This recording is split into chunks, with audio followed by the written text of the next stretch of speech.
सो क्या हाल चाल, सब ठीक है। तो अपन आज सम एप्लीकेशंस ऑफ ट्रिग्नोमेट्री पढ़ने वाले हैं जिसको हाइट एंड डिस्टेंस बोला जाता है। मुझे हाइट एंड डिस्टेंस वाला नाम ज्यादा पसंद है as compare to some applications of trigonometry. Okay, इस चैप्टर का प्री रिक्विजिट है कि आपको ट्रिग्नोमेट्रिक आइडेंटिटीज, वो स्टैंडर्ड एंगल्स, ये सब पता होना चाहिए, है ना। तो जिसका वीडियो मैंने ऑलरेडी अपलोड कर रखा है वो डिस्क्रिप्शन बॉक्स में दे दूंगा, अगर नहीं देखा है तो जाके देख लेना। उसके बाद ये समझ में आएगा, वरना समझ में नहीं आएगा। ठीक है। ओके, मतलब ऐसा नहीं कि मेरे ही वीडियो देखोगे तभी जाके समझ में आएगा, मतलब पहले से आपको आइडिया होना चाहिए। ठीक। ओके। तो मैं अभी लंच करके बैठा हूँ, मुझे आ रहा है बहुत ज्यादा, तो बिना बकवास के जल्दी जल्दी खत्म करते हैं ताकि मैं सो। ठीक। तो स्टार्ट करते हैं। इससे पहले आपको क्या क्या पता होना चाहिए कि आपको वो पर्टिकुलर जो स्टैंडर्ड एंगल्स होता है उनके रेशियोज के वैल्यू पता होने चाहिए। ठीक है। ओके, चल छोड़ो, मैं बता ही देता हूँ। ठीक, टेबल बना के बता देता हूँ, निराश क्यों करना आपको। साइन, कॉस, टैन, कॉट, सेक, कोसेक। ठीक है। ओके, इसको ऐसे कर लेते हैं। ये रेशियोज हो गए। ऊपर एंगल्स लिखूंगा, 30 डिग्री, 45, बिल्कुल सही। 60 डिग्री, 90 डिग्री। जीरो भी हो गया तो ऑर्डर वाइज लिखते हैं।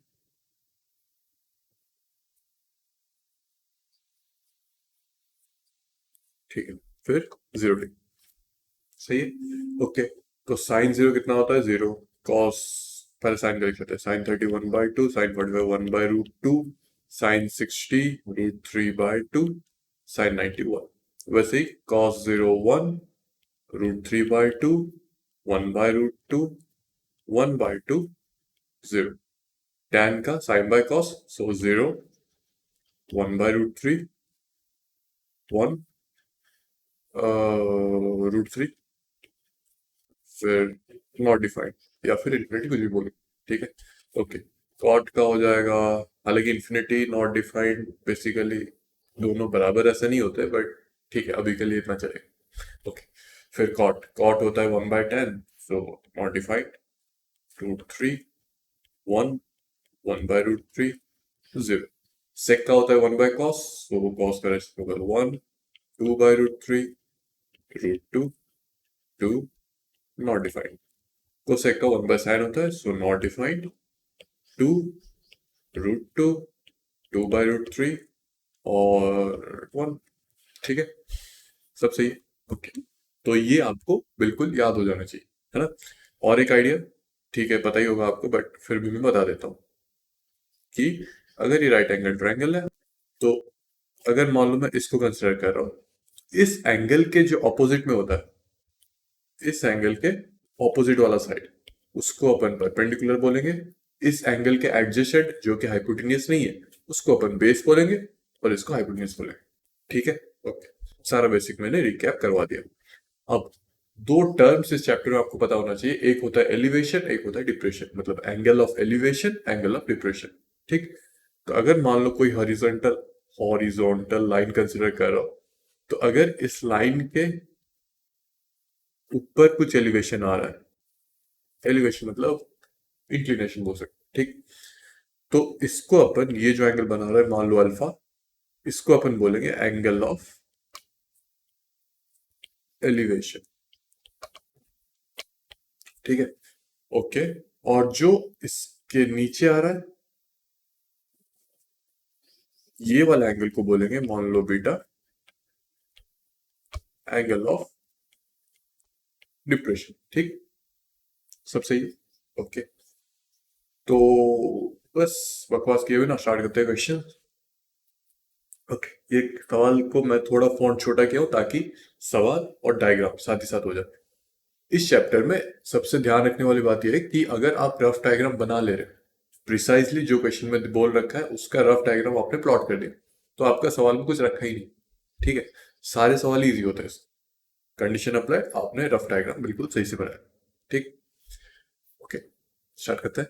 Angle of depression of top and the bottom of 8 metre toll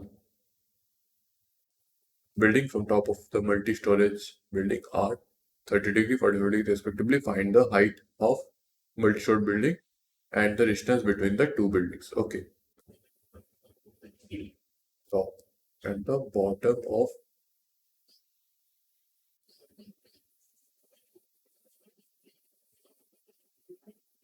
angle of depression of the top. Okay, मान लो दो बिल्डिंग्स हैं,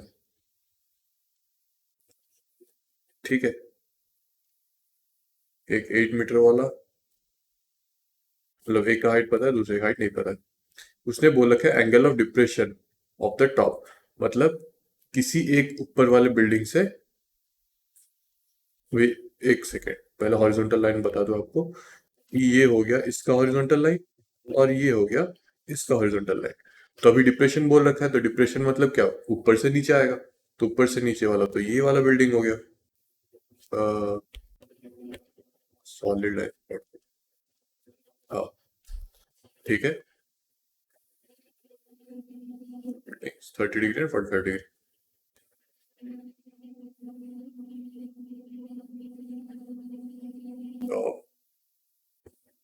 एंड बॉटम, बॉटम का येलो कलर ले लेते हैं, ये हो गया, ठीक। तो मैं मतलब सवाल में ये जो टॉप वाला एलिवेशन है, आई मीन डिप्रेशन है, उसको बोल रखा है 30 डिग्री, है ना। और जो ये बॉटम वाला डिप्रेशन है उसको बोल रखा है 45 डिग्री। कितना क्लियर है ना। उसके बाद बोल रखा है find the height of multi building and the distance between them. किसका हाइट दे रखा है, इसका हाइट 8 मीटर। क्लियर है, ओके। तो अभी फिलहाल अगर देखा जाए तो मेरे पास दो ट्रायंगल्स आ गए। एक ये वाला,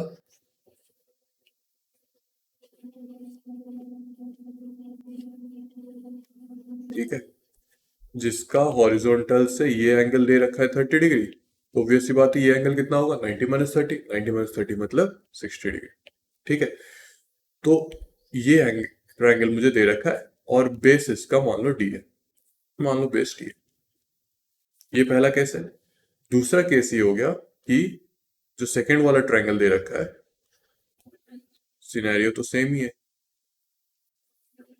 ये हो गया और ये हो गया बड़ा वाला, है ना। और सवाल में ये वाला एंगल 45 डिग्री दे रखा है। ऑब्वियस सी बात है, तो ये वाला एंगल भी 45 डिग्री ही होगा और ये डिस्टेंस भी डी ही होगा, है ना। अब आप डिस्टेंस दोनों के बीच में यहां से मेजर कर लो या नीचे से मेजर करो, डी ही रहेगा ना। ऐसा थोड़ी है कि बिल्डिंग का डिस्टेंस चेंज हो जाता है, क्योंकि बिल्डिंग ऐसा थोड़ी खड़ा होता है, ऐसे खड़ा होता है। ओके, ठीक है, ये हो गया।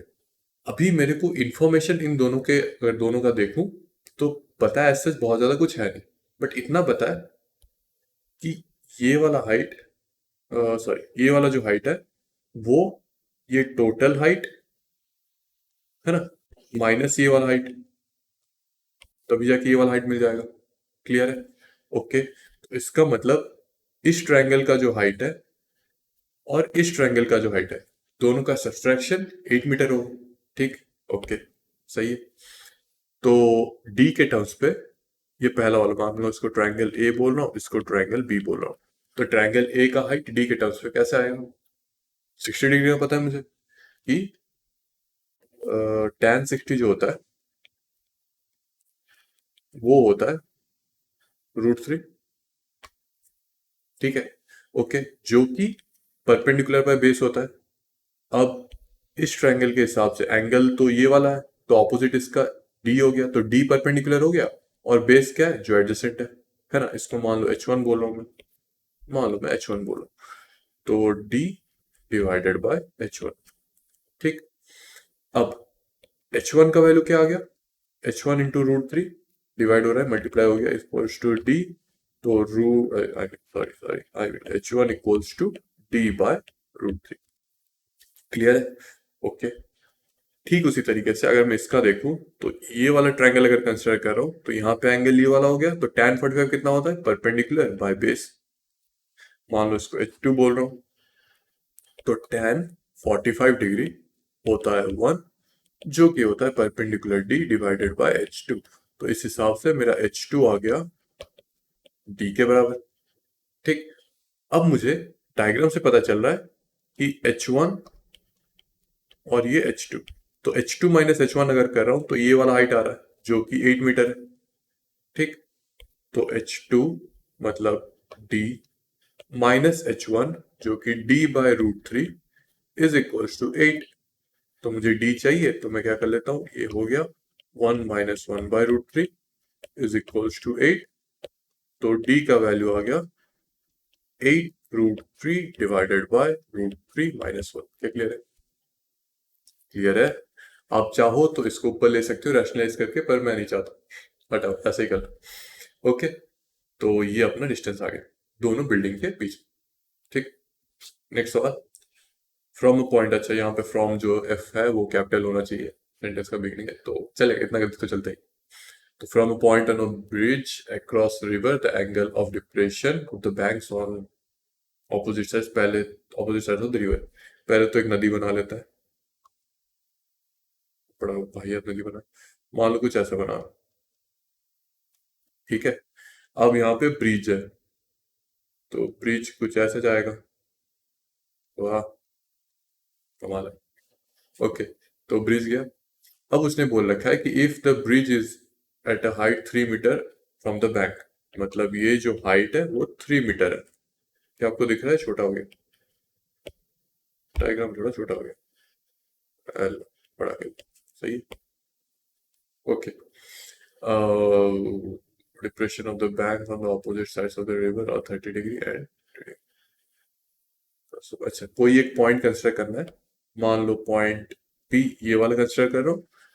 तो from a point on the bridge across the river the angle of depression of banks on opposite sides, एक डिप्रेशन ये हो गया, दूसरा डिप्रेशन ये हो गया, दोनों बैंक को टच करना है। तो एक एंगल होगा 30 डिग्री, मतलब छोटा वाला 30 डिग्री, ये हो गया 45 डिग्री। चिंता मत करो, मैं डायग्राम क्लियर करके बना रहा हूँ, आपको समझ में आ जाएगा। ठीक है, तो बेसिकली ब्रिज ये हो गया, इनके बीच में नदी जा रहा है, और कोई एक पॉइंट है जहां पे आप खड़े होकर देख रहे हो, मान लो। तो यहां से ये एक ट्रायंगल बन रहा है, यहां से ये एक ट्रायंगल बन रहा है ना। ये वाला एंगल दे रखा है 45 डिग्री, ये वाला एंगल 30 डिग्री दे रखा है, और अपन को हाइट पता है, ये वाला हाइट जो कि 3 मीटर है, तो इसको भी 3 मीटर बोल सकता हूँ, ये भी 3 मीटर है ना। ऐसा ब्रिज थोड़ी होता है, सीधा ही होता है। ठीक, मुझे क्या बोल रखा है कि bank width of the river, मतलब मुझे ये टोटल डिस्टेंस चाहिए। ठीक, पर उससे पहले मैं निकाल क्या सकता हूँ? नहीं ठीक है, इसको ऐसे बोल लेते हैं। उससे पहले मैं ये वाला लेंथ और ये वाला लेंथ निकाल, तो दोनों को ऐड कर दूंगा तो टोटल लेंथ आ जाएगा। सही है, तो मान लो एक को मैं D1 बोल रहा हूँ, कि थोड़ा 45 को खिसका दो। हाँ, तो एक जो डिस्टेंस है उसको मान लो D1 बोल रहा हूँ, दूसरे को D2 बोल रहा हूँ। अभी ट्रायंगल के बारे में सब कुछ तो पता ही है ना। ठीक है, तो अगर मैं ये वाला ट्रायंगल पहले कंसिडर करूँ, तो tan 45 डिग्री हो जाएगा परपेंडिकुलर, मतलब 3 डिवाइडेड बाय बेस D1। तो tan 45 का वैल्यू पता है अपन को 1 है, सो 3/D1। तो इस हिसाब से D1 जो है वो 3 आ गया। अगर मैं अभी दूसरा वाला ट्रायंगल देखूं, तो tan 30 degree is equals to perpendicular by base perpendicular 3 divided by base D2। tan 30 degree होता है 1/√3, है ना, 1/√3। तो ये हो गया 3/D2। तो D2 का वैल्यू क्या आ गया? 3√3। तो टोटल जो रिवर है उसका विड्थ कितना है? D1 plus D2, D1 plus D2 which is equal to 3 plus 3√3। तो 3 होल 1 प्लस √3, कुछ भी लिख लो, कोई प्रॉब्लम। ओके, है ना। ओके, ये सवाल हो गया। Next, next. The angle of elevation of top of building in foot of a tower is 30 degree, and the angle of elevation of top of the tower from the foot of a building is 60 degree. Okay, if the tower is 50 meter high, find the height of the building. Okay, ठीक। पहले तो लंबा कौन है, building है या tower? Angle of elevation पहले एक काम करते हैं, दोनों अलग अलग हाइट का बना लेते हैं, फिर सोचेंगे कौन लंबा है। ये या तो टावर है या फिर बिल्डिंग है, दूसरा वाला ये या टावर है या तो बिल्डिंग है, ऐसे कुछ। ठीक है। ओके। फिर top of the building from the tower. Okay. Angle of elevation of top of a building, foot of the tower is 30 degree, tower okay 60 degree. तो एक का डिप्रेशन एलिवेशन है ना कम है, एक का ज्यादा है। तो जिसका ज्यादा हाइट होगा उसका एलिवेशन ज्यादा होगा या कम होगा। मान लो मैं ये बोल रहा हूँ, अब मुझे बताओ ये वाला एंगल ज्यादा है या ये वाला एंगल ज्यादा है। ऑब्वियस सी बात है, जिसका हाइट ज्यादा है तो उसका एलिवेशन ज्यादा दिखाएगा, और वाइस वर्सा की जो हाइट ज्यादा होगा उसका डिप्रेशन कम आएगा। ठीक, सोच सकते हो आप। ओके। तो ठीक है, अभी foot of the tower 30 degree, top of the building foot of the tower, तो छोटा वाला यहां से लेके टॉप ऑफ द बिल्डिंग का जो एलिवेशन आ रहा है वो आ रहा है 30 डिग्री। और जो दूसरा वाला सीन है, यहां से लेके टॉप ऑफ द बिल्डिंग उसका आ रहा है, अरे ये क्या ऑरेंज ऑरेंज, 60 डिग्री। क्लियर है। ओके। तो फाइंड द, अच्छा if the tower is 50 metre high. अब टावर कौन सा 30 डिग्री वाला क्या, फुट ऑफ द टावर नहीं, दूसरा वाला, ये वाला एंगल ऑफ, एक सेकेंड यार मैं कंफ्यूज क्यों हो रहा हूँ। Angle of elevation of top of a building,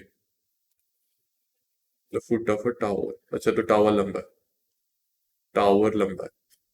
ठीक है, तो टावर का हाइट 50 मीटर दे रखा है, कलर चेंज कर लेते हैं, 50 मीटर। ये ऑरेंज कलर में सही लग रहा है, जय बजरंग बली। ओके। तो 50 मीटर हो गया। अब दूसरा उसका पैरेलल का जो है वो, पता नहीं कुछ पता पूछ रखा है उसको, उसको मालूम है डी बोल रहा हूँ।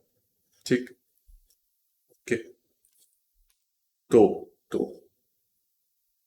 ठीक है, अब मुझे इस ट्रायंगल का ये वाला हाइट पता है ना, एंगल पता है, तो बेस का लेंथ आ जाएगा, बिल्कुल आ जाएगा। tan 60, tan 60 is equal to perpendicular 50 upon base, मान लो बी बोल रहा हूँ है ना, तो tan 60 का वैल्यू होता है √3 is equal to 50 upon B. तो बी का वैल्यू आ गया 50 डिवाइडेड बाय √3। क्या क्लियर है। ठीक। ओके। तो इस हिसाब से मुझे इस ट्रायंगल का बेस मिल गया जो कि 50/√3 है ना। Okay okay okay. तो डी निकालना है मुझे, तो tan 30 इज इक्वल्स टू परपेंडिकुलर डी बाय बेस का वैल्यू अभी निकाला अपन ने 50/√, तो tan 30 होता है 1/√3। ये हो गया √3 ऊपर चला गया डी अपॉन 50, तो डी का वैल्यू आ गया 50/3। क्लियर है। ओके, पॉइंट में आप निकाल लें है ना। ओके, चलेगा। Next, from top of a 7 meter high building the angle of elevation of top of a cable tower is जो भी है and the angle of depression of its foot is जो भी है, determine the height of the tower। Okay. एक building है, एक building है, एक ही है। Okay.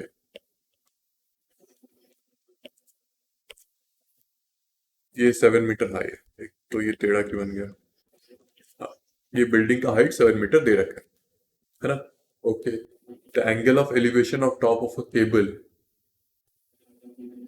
Top of a cable tower is 60 degree. इसके टॉप से, तो ये केबल टावर है उससे ज्यादा लंबा है, तो एंगल ऑफ एलिवेशन बोल रखा है इसीलिए मुझे समझ में आया कि ज्यादा लंबा है। सो ये जो है एंगल, इसको कलर अलग कर लेते हैं ताकि आपको क्लियरली दिखे। ये जो एंगल ऑफ एलिवेशन हुआ इसका एंगल दे रखा है 60 degree, and the angle of depression of bottom, I mean foot of it tower is 45 degree. मतलब ये हो गया एंगल ऑफ डिप्रेशन और ये हो गया फुट ऑफ द टावर। तो एंगल ऑफ डिप्रेशन अगर मैं हॉरिजॉन्टल लाइन को थोड़ा और प्रोमिनेंट कर लेता हूँ, रेड कलर से बिल्कुल। ओके। तो ये वाला एंगल दे रखा है 45 डिग्री। तो मुझे टावर का हाइट पूछ रखा है ना। हाँ, ठीक। क्या ही है इस सवाल, है ना? मुझे ये पहले बताओ कि इसको मैं सॉलिड एंड लाइन कर दूं एक, ऐसे कुछ कर दो, चलो ठीक। अब इसका लेंथ जितना होगा, इसका लेंथ ही उतना, मतलब उसका लेंथ भी उतना ही होगा। मतलब ये वाले ट्रायंगल का जो बेस लेंथ है, ये वाले ट्रायंगल का भी वही बेस लेंथ है। दिख रहा है आपको? ओके। तो तो अगर मैं इसको मान लो H1, अरे यार क्या हो, इसको मान लो H1 बोल रहा हूँ, इसको H2 बोल रहा हूँ, तो H1 प्लस H2 अपना आंसर है। अब H2 का वैल्यू तो आपको क्लियर दिख रहा होगा, H2 का वैल्यू आपको क्लियर दिख रहा होगा, कितना है बताओ? 7 मीटर, है ना? तो ये जितना है ये भी तो उतना ही है, तो 7 मीटर, H2 का वैल्यू 7 मीटर। अब बेस का मान लो D बोल रखा है मैंने, मान लो, है ना? तो उसके हिसाब से अगर मैं ग्रीन वाले ट्रायंगल का देखूं तो tan 60 degree is equals to base, sorry, perpendicular H1 upon base T। तो tan 60 कितना होता है? √3 which is equals to H1/D। अब इसको ऐसे रहने दो, ठीक। अब दूसरा वाला ट्रायंगल को आते हैं। तो अगर ये वाला ट्रायंगल को जाऊं, तो अगर ये एंगल 45 डिग्री है, तो ये वाला कितना होगा? 90 - 45। तो ये जो एंगल है इसको ब्लू से कर लेता हूँ, ये भी 45 डिग्री है, 90 - 45 होता है, ठीक। ओके। तो tan 45 डिग्री कितना आ गया ब्लू वाला एंगल जो भी है, परपेंडिकुलर, तो इसके लिए परपेंडिकुलर D है, सो D अपॉन बेस 7 है।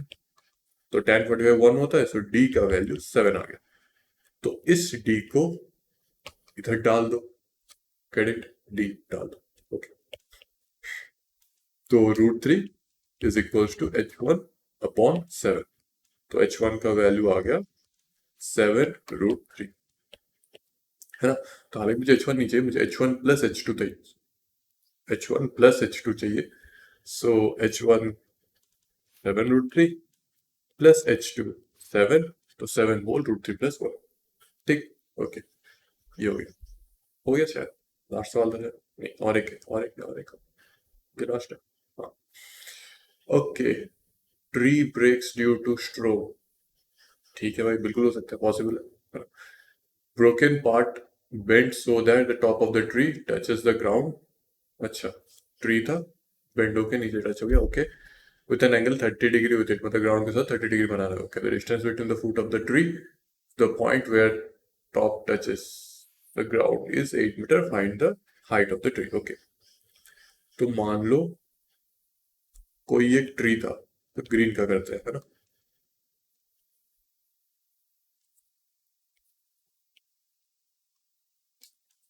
ये कोई एक ट्री था, एक था ट्री, तो ये यहां से मान लो ब्रेक हो गया, है ना? तो ये पहले पूरा सॉलिड था, ब्रेक हो गया, ब्रेक होने के बाद ये जो ब्रोकन पार्ट है वो कुछ ऐसे आके नीचे टच हो गया, है ना? उसने बोल रखा है कि ग्राउंड के साथ ये जो एंगल बना रहा है, ये एंगल कितना है? 30 डिग्री, 30 डिग्री। तो मुझे हाइट ऑफ ट्री निकालना है, मतलब बेसिकली ये जो चीज था ये टूट के ऐसे हो गया, तो मुझे पहले का जो हाइट था ट्री का वो निकालना, ठीक है। और कुछ इंफॉर्मेशन दे रखा है the ground, हाँ, the distance between the foot of the tree to the point that touches the ground, ये डिस्टेंस दे रखा है, कितना? 8 मीटर, 8 मीटर, ठीक। तो क्या मैं ये वाला हाइट निकाल सकता हूँ? बिल्कुल निकाल सकता हूँ। तो उससे क्या ये वाला आ जाएगा? हाँ, आ जाएगा। तो उससे क्या टोटल आ जाएगा? हाँ, बिल्कुल आ जाएगा। तो इसको मान लो मैं मॉडी बोल रहा हूँ, ये तो हाइपोटेन्यूस एच ही बोल लेता हूँ। तो total height of the tree क्या हो गया? D+H। तो अभी tan 30, मुझे ना बड़ा जोर का छींक आ रहा है बट हो नहीं रहा। ओके, tan 30 कितना होता है? 1/√3, जो कि बराबर हो गया परपेंडिकुलर D अपॉन बेस 8, ठीक। ओके, तो D का वैल्यू आ गया 8/√3, क्लियर है? बिल्कुल क्लियर है, हाँ क्लियर तो है। अभी H का वैल्यू निकालना है। अब आपके पास दो रास्ते हैं, है ना? या तो आप पाइथागोरस थ्योरम लगा के 8/√3 का स्क्वायर प्लस 8 का स्क्वायर का रूट ओवर ये कर लो, वरना ट्रिगो का ही रेशियो लगा लो, है ना। अब मुझे हाइपोटेन्यूज चाहिए, मुझे बेस पता है, अभी तो परपेंडिकुलर ही पता है, तो कुछ भी ले लो। मान लो मैं परपेंडिकुलर ले रहा हूँ, तो साइन 30 कितना होता है बताओ? 1/2, है ना। जो कि होता है base, I mean perpendicular, D का वैल्यू 8/√3 बाय हाइपोटेनियस एच। तो इससे एच इज इक्वल्स टू 16/√3 आ गया। ठीक, तो टोटल हाइट कितना हुआ ट्री का, डी प्लस एच टूटने से पहले, तो ये हो गया 16/√3 प्लस 8/√3। 16 + 8 कितना होता है बताओ? 24/√3। यस, और थोड़ा सिंप्लीफाई कर सकते हैं बट मैं नहीं कर रहा, ये बहुत है। ठीक है, ओके। तो समझ में आ गया मेरे ख्याल से, सारा कुछ समझ में आ गया होगा। काफी इजी चैप्टर है, बट आइडिया वही है कि आपको डायग्राम कायदे से बनाना आना चाहिए। तो मैं क्या बोलूंगा कि आप भले ही सारे सवाल सॉल्व ना करो, आप क्या करना कि जो भी आपके हाथ सवाल मिल रहा है इस चैप्टर के रिलेटेड, वो सवाल पढ़ना और डायग्राम प्लॉट करना और चेक कर लेना सोल्यूशन के साथ कि डायग्राम सही है या नहीं। ठीक है, और 4-5 सवाल के पूरा टोटल सोल्यूशन कर ले, तो आपको एक क्लियर मैप हो जाएगा कि ये सब चीजें करते कैसे, जो कि ऑलरेडी मैं करवा दिया हूँ। ठीक है, ओके। तो इस चैप्टर में ज्यादा कुछ बताने लायक नहीं है। तो ठीक है, आज के लिए इतना ही। मिलते हैं अगले लेक्चर में, तब तक के लिए have a good day, see you.